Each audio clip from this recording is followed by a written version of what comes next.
Tem certeza de que quer fazer tudo seguindo o regulamento? Há muitas luas atrás, passei minha juventude no exército. Trabalhei na área de comunicações e passei alguns anos incríveis fazendo coisas idiotas com alguns dos melhores caras e garotas que você poderia conhecer. Em um desses anos de juventude desperdiçada, fui enviado para um lugar quente e arenoso. Esse período de destacamento era incomum para mim, já que a maioria das missões no exército britânico dura 6 meses. O tempo extra se devia ao fato de que éramos uma das primeiras unidades destacadas, e, após apoiar o destacamento inicial, pediram voluntários para permanecer e ajudar no treinamento e apoio de unidades de reforço e do quartel-general, QG, logístico recém-chegado. Naquele estágio da minha carreira, eu tive a sorte de passar de missão em missão, e estava adorando o dinheiro extra que isso me proporcionava, então aceitei alegremente ficar. Minha tarefa era apoiar um dos QGS logísticos. Eu já havia liderado aquele destacamento antes na missão e fiquei contente em voltar, pois ele ficava longe do QG principal e de todos os adultos entediados e oficiais superiores que a sede atraía. Pense em algo como varrer o deserto, essas coisas. Nosso pequeno destacamento era um oásis em meio a um mar de absurdos. Éramos apenas 6 homens e mulheres, e eu era o comandante do destacamento, um cabo, CPL Fullscrell, na época. A natureza isolada do nosso destacamento significava que qualquer pessoa enviada para lá precisava ser capaz de operar de forma independente, ser muito adaptável e aberta a improvisar para ajudar quando necessário. Nossa unidade principal também gostava de nos mandar os encrenqueiros, mas, devido à natureza do destacamento, eles só podiam enviar pessoas que também fossem competentes em sua função. Assim, acabei com os melhores e mais interessantes delinquentes da minha unidade, e isso era incrível. Para os americanos lendo isso, seria como um paraíso da P4 Máfia. Em poucas semanas, montamos um pátio e um jardim de pedras. Tínhamos uma churrasqueira, uma área de banho, academia. Fizemos um acordo com os empreiteiros civis locais para recebermos cerveja em troca de ajudarmos na manutenção de veículos e geradores.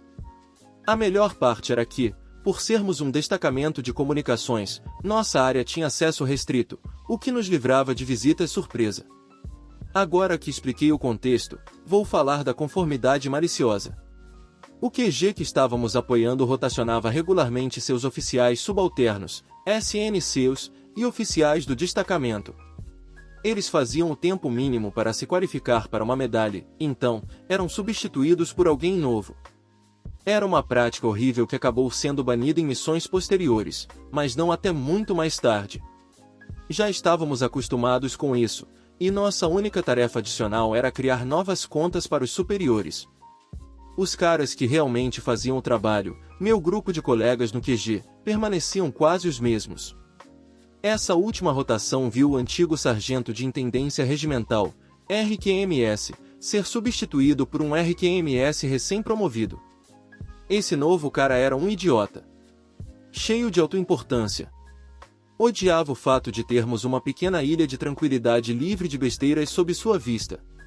Eu o vi andando de um lado para o outro fora da nossa cerca quando chegou, sem conseguir aceitar que ele não podia simplesmente entrar.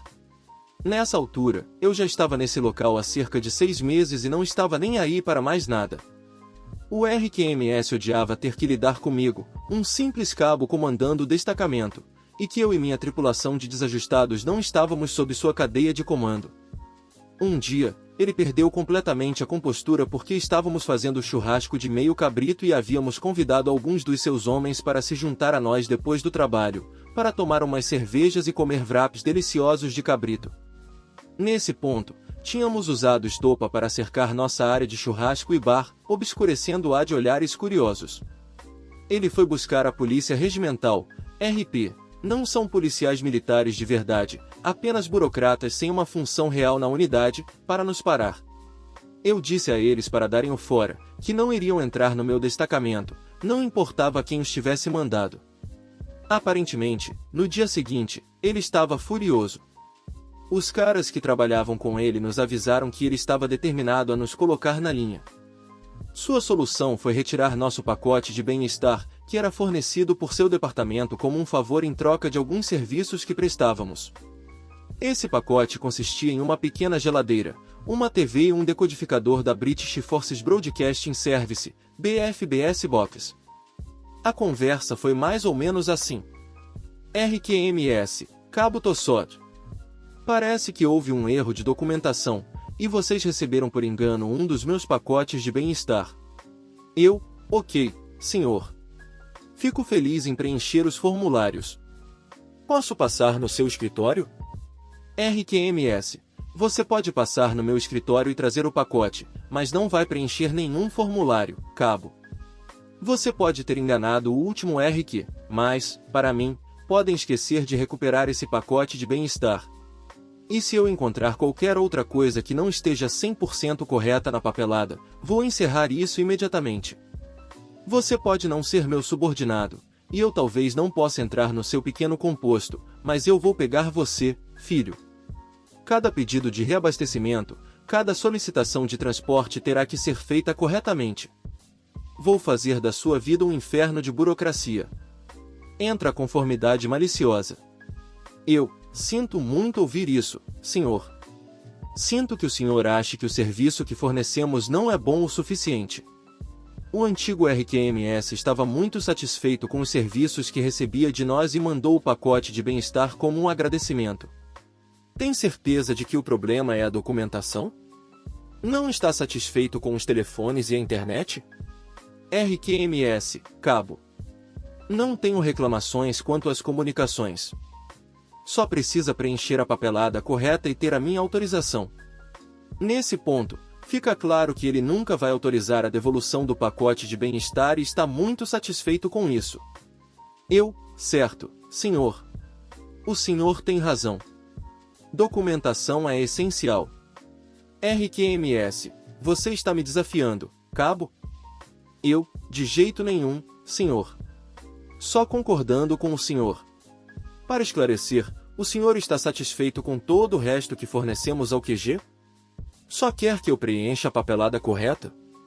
RQMS, isso mesmo, cabo.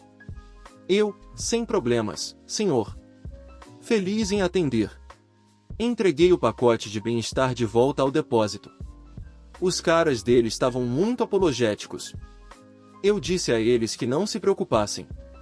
Veja bem, o pacote de bem-estar era um agradecimento por todas as linhas telefônicas e terminais extras que tínhamos fornecido para os RQMS anteriores. Isso aumentava a capacidade de trabalho dele e de sua unidade. Mais importante, eu havia instalado uma linha telefônica para as áreas de descanso, para que ele e seus homens pudessem ligar para casa sem usar os limitados cartões de telefone de bem-estar. Eu também tinha passado internet preciosa e não filtrada. Internet para unidades destacadas é muito rara, e internet não filtrada é praticamente inédita para unidades britânicas.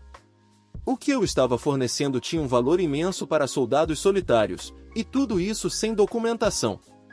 Quando voltei ao meu destacamento, desliguei algumas conexões, cortando tudo que não tinha papelada apropriada. Esperei o inevitável. Não demorou muito. O primeiro visitante foi um dos soldados, dizendo que sua ligação para casa tinha caído no meio. Eu pedi desculpas e expliquei o que estava acontecendo com o RQMS. Ele entendeu, não ficou feliz, mas entendeu. Saiu resmungando sobre que idiotas que não sabem deixar as coisas em paz.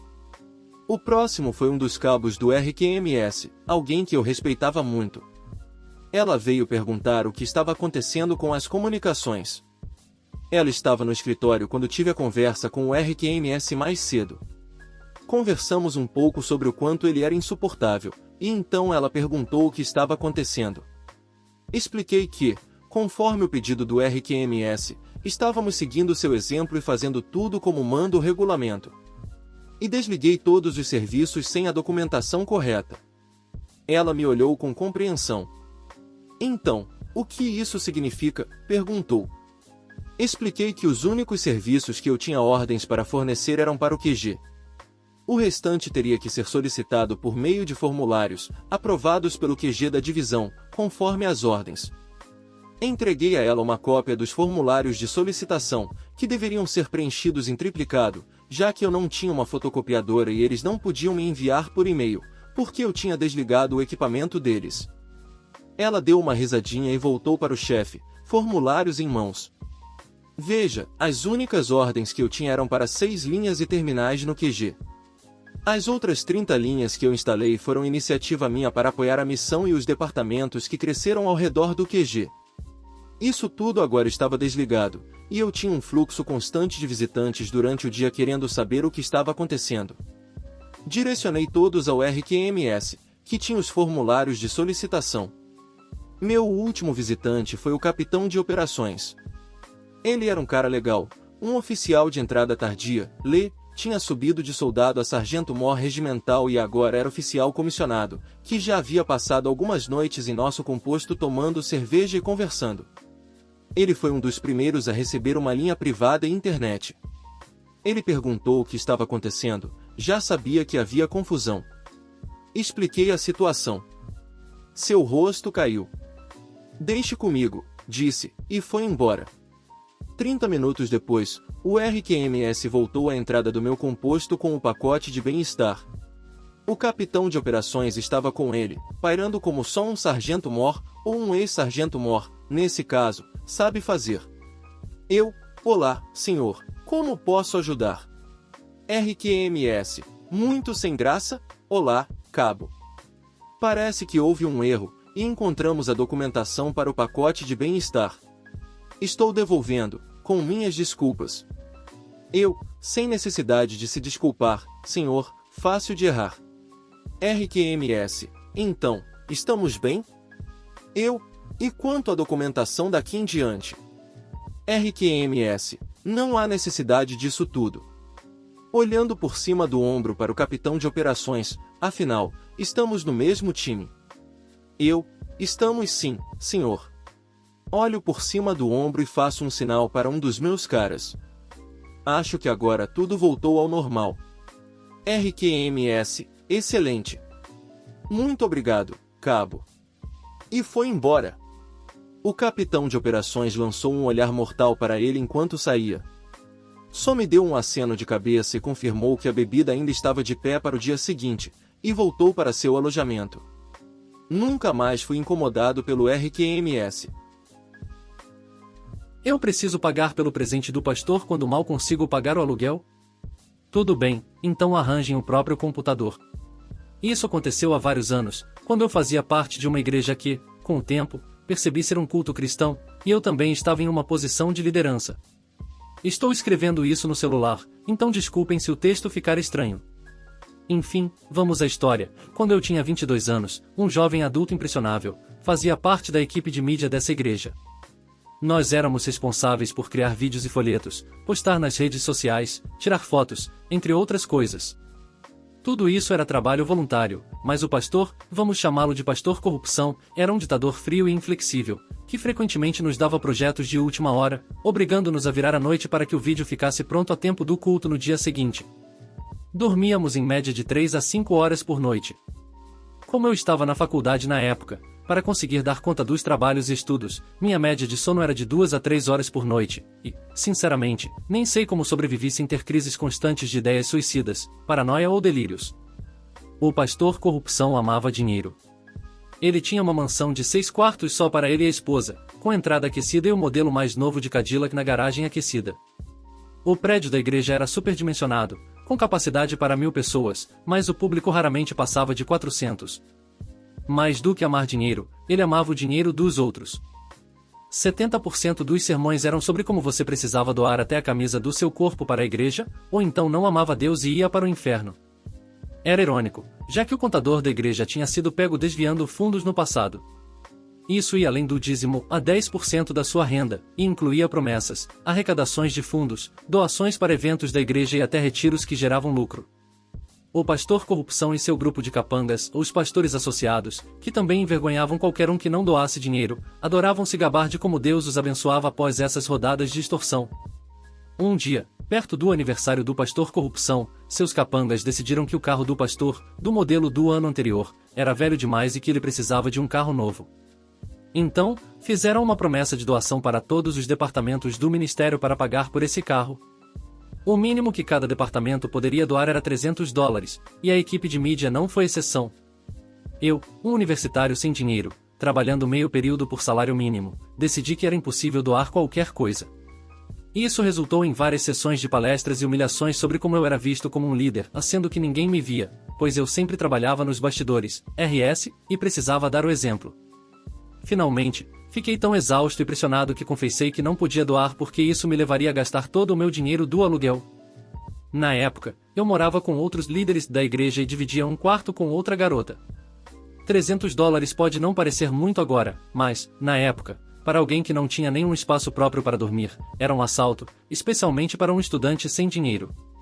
Uma garota que morava comigo, que também me deu bronca por não doar, disse que eu deveria doar de qualquer jeito e dar um jeito no aluguel depois.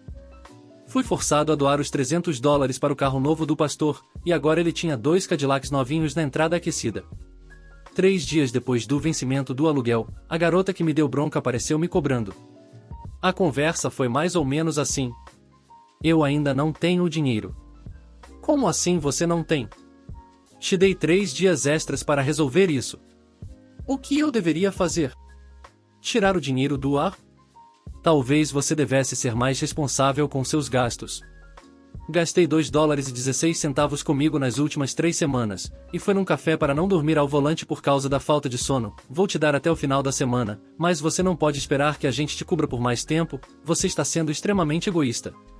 Agora, além de ter que me preocupar em equilibrar os projetos da faculdade e da igreja, eu também tinha que me preocupar em não ser despejado. Foi aí que tive uma ideia, vou penhorar meu laptop. Meu laptop era novo, já que eu tinha acabado de comprá-lo quando o meu antigo, de 6 anos, parou de funcionar. Eu o usava para os trabalhos da faculdade, mas podia usar os laboratórios de informática do campus. Entretanto, o outro motivo para usá-lo eram os projetos de mídia da igreja. Pastor Corrupção amava dinheiro, mas não gostava de gastar. A equipe de mídia tinha um desktop de 13 anos, sobrecarregado de arquivos, o que o tornava lento e fazia com que demorássemos horas para renderizar vídeos, isso quando não falhava ou corrompia os arquivos. Meu laptop, por ser novo, renderizava vídeos grandes em menos de 10 minutos, com excelente clareza e gráficos. Convenceram-me a usá-lo para tudo relacionado à mídia, já que o desktop da igreja era uma relíquia. Eu não me importava, porque isso não atrapalhava meus trabalhos da faculdade, mas todos os modelos e arquivos de mídia estavam no meu laptop, e eu era responsável por atualizar e entregar tudo ao líder da equipe. As meninas com quem eu morava me ajudavam a editar os arquivos em casa, e todas as versões recentes dos projetos estavam no meu laptop, sem nenhum backup no desktop da igreja. Penhorei o laptop, consegui o dinheiro do aluguel e paguei a líder sem dizer como consegui tão rápido.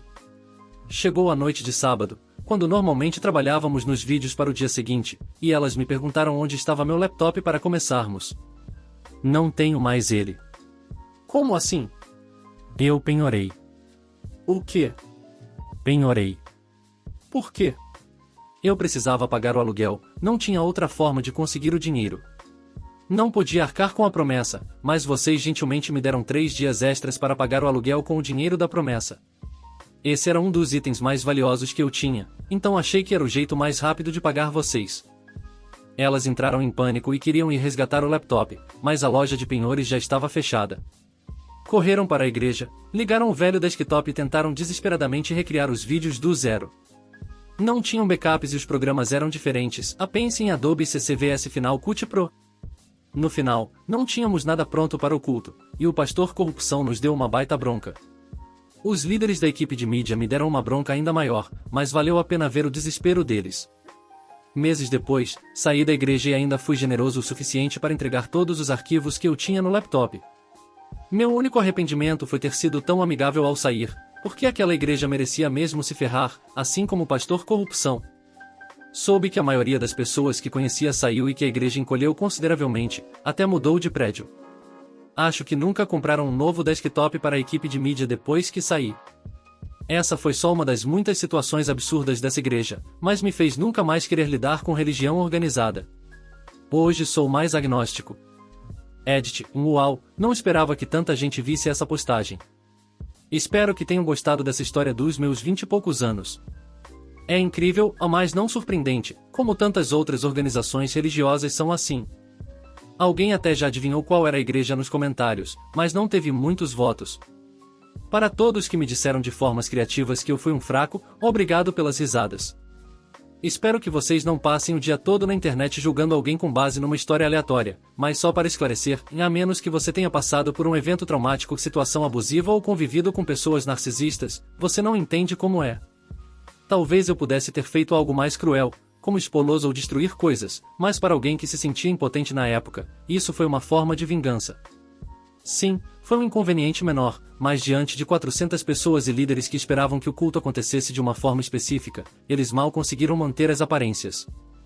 Foi malicioso no sentido de que o pastor narcisista levou para o lado pessoal, porque refletiu mal nele. Enfim, estou divagando. Para quem se identificou ou demonstrou simpatia, obrigado pelas palavras gentis ou histórias engraçadas. Adorei ler tudo. Espero que todos que já passaram por igrejas assim estejam em um lugar melhor hoje. Eu com certeza estou. Aqui está um brinde a ficar longe de grupos de pessoas miseráveis. Obrigado por assistir até o final. Se possível, deixe seu like e se inscreva no canal. Valeu!